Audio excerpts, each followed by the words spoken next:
কিন্তু আমার মনে হয় ওই লাল পানির ভেতরে আমার মুসলিম ভাই বোনের রক্ত ভাসছে। কারণ পরিচয়ে মুসলিম, এখন প্রমাণ করতে হবে আমরা কি কাজে মুসলিম নাকি নামে মুসলিম।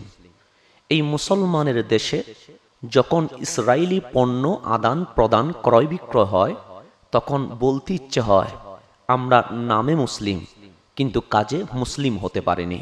যখন কোকাকোলা, পেপসির লাল পানীয়গুলো আপনি আমি দেখি, তখন মনে হয় শুধু পানীয় দ্রব্য, কিন্তু আমার মনে হয় ওই লাল পানির ভেতরে আমার মুসলিম ভাই বোনের রক্ত ভাসছে।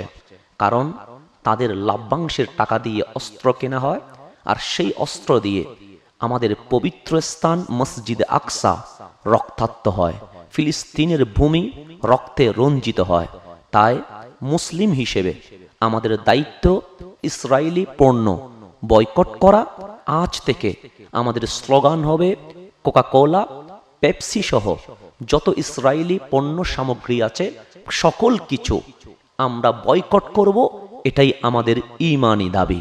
আসুন সবাই ঐক্যতার সাথে ইসরায়েলি পণ্য কোকাকোলা, পেপসি বয়কট করি এবং আমরা রব্বুল আলামিনের দরবারে স্বচ্ছতাকে, আমরা ফিলিস্তিনের পক্ষে যুদ্ধ করতে না পারলেও অর্থনৈতিক যুদ্ধে আমরা অংশগ্রহণ করেছি।